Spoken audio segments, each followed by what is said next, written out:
O mitraísmo tinha essa ideia quando se celebravam as, a religi- os cultos a Mitra, se celebrava dentro de grutas, dentro de buracos. Ali se fazia ali as suas orações e tudo mais. E aí entra esses teóricos que diz que é um plágio de Mitra.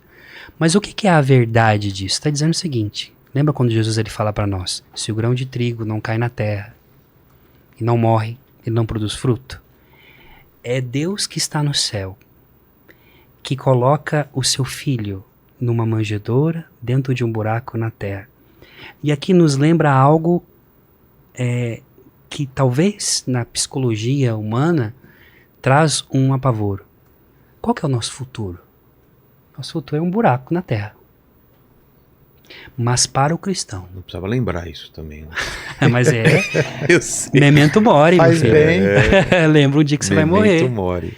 O buraco na terra que um dia seremos sepultados foi santificado pelo Filho de Deus, que nasceu num buraco, que foi sepultado num buraco, mas deu sentido à vida, que assim como a árvore que é plantada num buraco nasce. Tanto que o pinheiro, ele tem outro significado. Ele é triangular. E aqui quem vai trazer essa tradição é São Bonifácio, que evangelizou também os germânios, para lembrar da Santíssima Trindade. É um triângulo, que tem as raízes profundas na terra, mas que se eleva até o céu.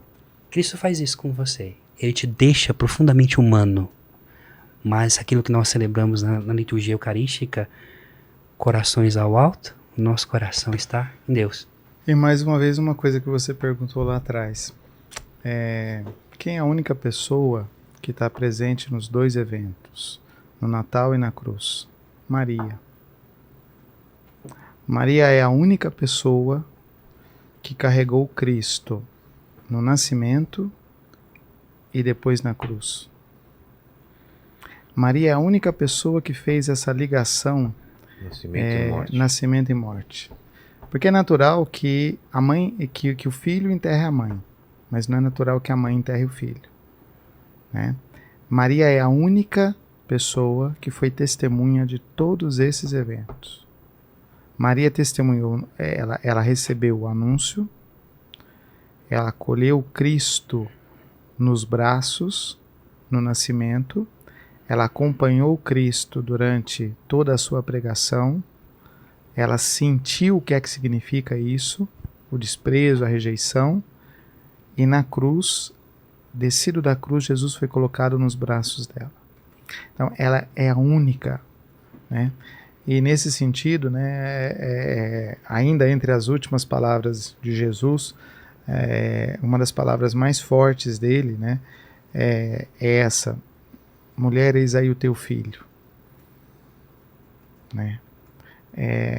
Se Jesus tivesse tantos irmãos assim, seria muito natural ter entregue a mãe para os outros irmãos, né? Porque alguns vão dizer assim, Jesus tinha irmãos. Bom, tem essa teoria também? Tem essa teoria, né? Tem essa teoria. Que Jesus tivesse tido outros irmãos. Tá bom. Mas se tivesse tido outros irmãos, por que os outros irmãos não foram cuidar de Jesus? Por que os outros irmãos não eram discípulos de Jesus, né? E nos evangelhos você não tem isso. Mas ele nos entrega Maria como mãe aos pés da cruz. Isso é muito forte, porque ali você tem o sinal da igreja, Maria como sinal da igreja, ali você tem essa doação, né, o dom de Deus que continua nos dando a vida através da igreja. E Maria, além de testemunhar isso, você não percebe, os evangelhos não narram isso, não trazem isso, não colocaram, não viram isso, né? O desespero de Maria, o desespero da perda. Não, mas você tem uma confiança, né? Você tem um silêncio de Maria. O mesmo silêncio orante, o mesmo silêncio religioso, o mesmo silêncio obsequioso, obediente, diante de um Deus que se manifesta. E Maria aguarda, olha, Deus começou a obra e ele vai adiante, né? E Maria permanece. Aos pés da cruz, quem permanece? Maria. Maria está ali. Então ela foi a única testemunha desses eventos. E depois Jesus vai aparecer para Maria e os discípulos reunidos no cenáculo. O ressuscitado aparece, né? Isso é muito forte. Isso é muito forte, porque você vê que não dá para separar. Nós viemos para falar de Natal, mas não dá para separar uma coisa da outra. Não dá para separar uma coisa da outra. O mistério, se você querer celebrar o Natal sem olhar para a paixão, né, é você celebrar uma festa de fim de ano, um aniversário, e não é isso, né? É um evento salvífico, é o início de um acontecimento salvífico, do cumprimento da promessa que nós celebramos, que nós vivenciamos nisso daqui. Daí a importância da gente ter o costume, né? O costume sadio de celebrar o Natal em família, com as coisas que são próprias, mas não esquecer do centro, né? É esse mistério. E aí a gente vê cada vez mais as pessoas decoram as suas casas, a fachada das suas casas, mas se esquecem, por exemplo, de montar um presépio. Né? Um presépio que é uma coisa simples, você não precisa de muitas coisas, você precisa daquele núcleo essencial, Jesus, Maria e José. A Sagrada Família ali, naquela gruta, naquela simplicidade, isso já é uma representação, né? Que foi a representação mais simples que São Francisco fez. Isso no século XIII, né? A representação do presépio, você encontra ela já nas catacumbas, você já encontra referências dela em Santo Agostinho, você encontra referências na Patrística, mas São Francisco quis trazer uma coisa, vamos colocar assim, plástica, uma coisa simples, e ele coloca ali. E como é que ele faz isso? Numa gruta, simplicidade, lá um burrinho e um asa, uma vaca e um boi e um burro. Eu acho que o Natal, sabe, Vilela, ele traz para nós uma verdade. A cidade de Jesus nasceu em Belém. Belém significa casa do pão. Bethlehem, casa do pão. Por quê? Você lembra quem vai lembrar aqui, por exemplo, do livro de Ruth? Quando Ruth, né, ela era uma moabita e tem a sua sogra Noemi, que, com seu esposo Elimeleque, sai de Belém e vão até Moabe, porque tinha acabado os pães. Então, é um jogo de palavras para dizer que Noemi, com seu esposo, deixa a casa do pão e vai buscar pão de cevada na casa dos moabitas, que eram inimigos de Israel. Ali ela encontra... Na casa dos pagãos. Dos pagãos, E ali, nos moabitas, morre Elimeleque, morre os filhos dela, e aí você tem as duas noras. Uma vai embora e Ruth fica, que Ruth significa amiga. E Ruth volta com Noemi, e permanece fiel com ela, até então depois ela vai para os campos de Boaz, que tem muito trigo, que tinha pão com abundância. Ela casa com Boaz, que vai ser o avô de Davi. E Bethlehem significa justamente isso, porque tinha muito trigo, tinha muita plantação ali. Ora, um dos símbolos do Natal é a manjedoura. E a manjedoura não era porque...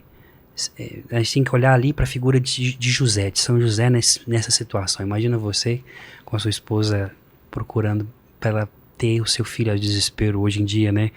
A gente já vive isso no sistema nosso de saúde, né? A gente, não é qualquer lugar que a gente quer que os nossos filhos nasçam, né?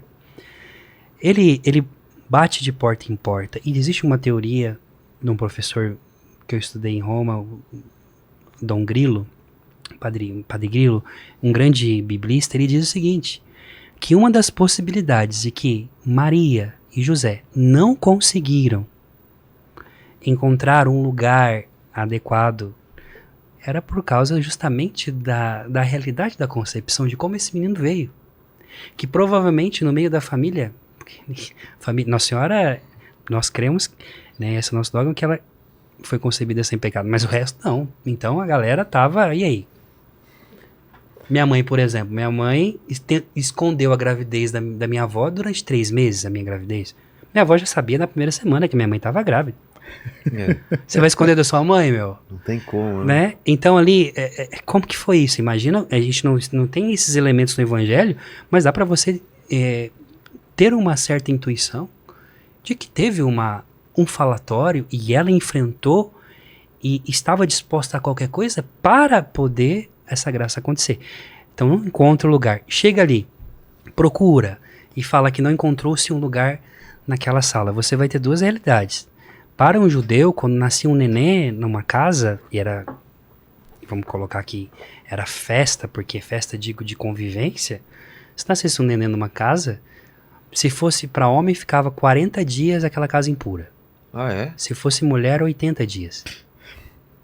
Ninguém queria acolher Maria e José em casa, porque vai acabar, os parentes que nós não vemos há tanto tempo não vão poder comer, não vão poder fazer nada, a casa fica impura. Então o que acontece? Colocam ela num lugar, e aí, ou no lugar que seria esse, como que eu posso dizer, antessala, a parte de trás. O senhor foi lá no lugar, eu não tive a oportunidade de ver, mas é um lugar afastado. Não? Porque aí aquele lugar ninguém vai lá, fecha a porta, tá tudo certo. José, então, escolhe um lugar para que ela possa ali e coloca na manjedoura. Mas a manjedoura em si tem um símbolo profundo. Porque a manjedoura é o lugar onde os animais comem.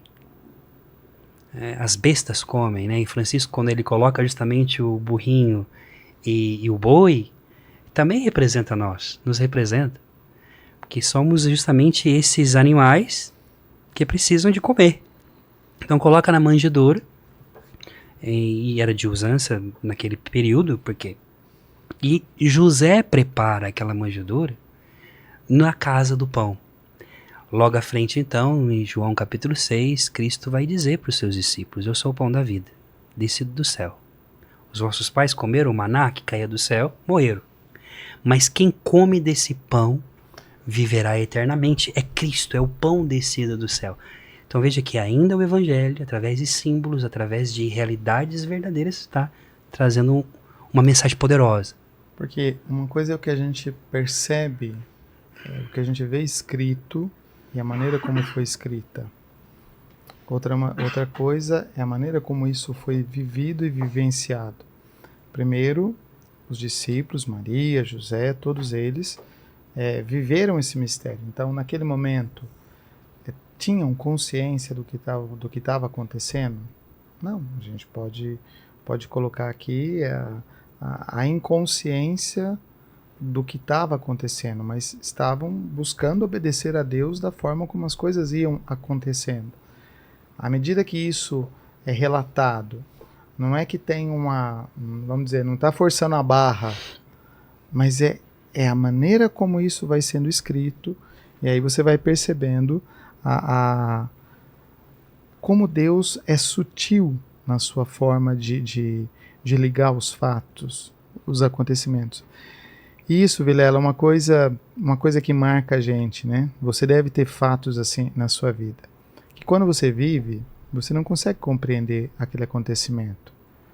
Mas à medida que o tempo passa, você percebe que todos esses fatos estão de alguma forma ligados. E que essa ligação passa por uma lógica que você não compreendia, mas que agora você entende.